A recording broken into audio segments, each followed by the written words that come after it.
गजराज, जिससे जो है कई नामों से भी जाना जाता है। और प्राचीन काल, चाहे वो महाभारत का काल हो, रामायण काल हो, कई जो है प्राचीन कालों से ही गजराज का जो है इस्तेमाल जो है कई तरीकों से किया गया है। और ये भारत की संस्कृति और एक विरासत का प्रतीक है। इसकी सवारी को, शान की सवारी, एक तरह से राजा महाराजा लोग उसी पर जो है जाते थे। और एक तरह से बहुत ही, एक तरह से शान की सवारी कहा जाता है। तो आप लोग अब तक समझ गए होंगे, मैं हाथी की बात कर रहा हूँ, जिसे गजराज भी कहा जाता है। और इसका कई नाम भी है। तो दिलचस्प ये वीडियो है, वीडियो को एंड तक ज़रूर देखिएगा। दरअसल अगर देखा जाए तो जंगल के राजा शेर को माना जाता है, पर गजराज के बारे में बहुत कम लोगों को जो है इसकी कई ऐसी आदतें हैं, कई ऐसी चीज़ें हैं जिसके बारे में लोग कम ही जानते हैं। और गजराज का जो सबसे संवेदनशील और सबसे एक तरह से मजबूत अंग के तौर पर है, तो वो उसका सूंड है।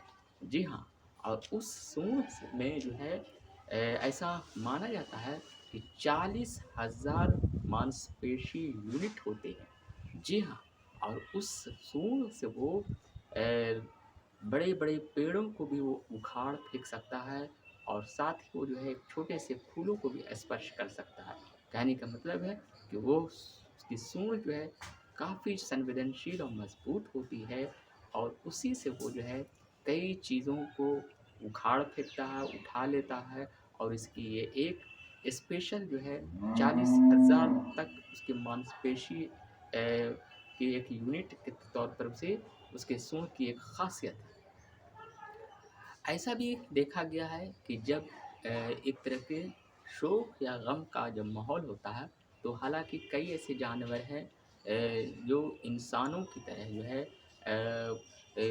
उस गम के माहौल को, शोक के माहौल को भाँप लेते हैं।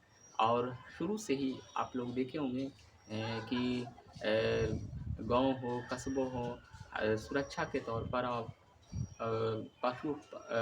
पशुओं के जो है एक पालतू जानवर के तौर पर कुत्ते रहते हैं, जो भी कई तरह की चीज़ों को समझते हैं। ठीक उसी तरह से ऐसा माना गया है कि हाथियों के जो है अगर कोई उसके झुंड का कोई हाथी कहीं लापता हो जाता है या फिर उसकी मृत्यु हो जाती है, तो वो भी एक तरह से गम या शोक की जैसा उसकी मनाता है। ऐसा उसके उसके बिहेव, उसके आदतें, उस चीज़ को देखकर ऐसा पता चलता है। गजराज जैसे हाथी का इस्तेमाल जो है प्राचीन काल से ही किया जा रहा है। इसका इस्तेमाल जो है जंगलों से जो है लकड़ियों को ढोने या फिर जो है इस पर सवारी के तौर पर की जाती है। राजाओं से महाराजा लोग भी जो है इसकी सवारी करते थे। आज के ज़माने में जिस तरह से बड़ी-बड़ी इमारतें, महलों में कई महँगी कारें रहती हैं, पहले ज़माने में जो है लोगों के पास, जिसके पास हाथियाँ रहती थी 1-2, तो उसे एक अमीर प्रतिष्ठित के तौर पर माना जाता था। और कहीं न कहीं जो है एक शान की सवारी के तौर पर भी उसका इस्तेमाल होता था।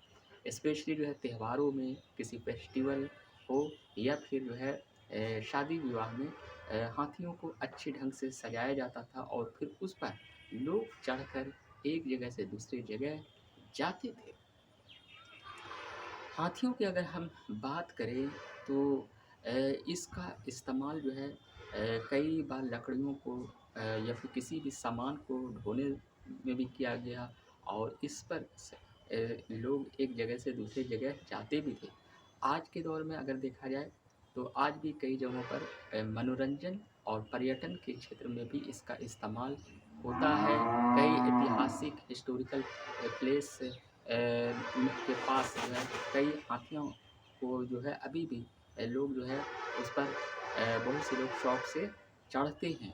और इसके अलावा अगर हम देखें तो इसका इस्तेमाल जो है सवारियों के अलावा जो है कहीं न कहीं देखा जाए तो कुछ जगहों पर सर्कसों में या फिर मेलों में भी इसका एक तरह से इस्तेमाल किया जाता था।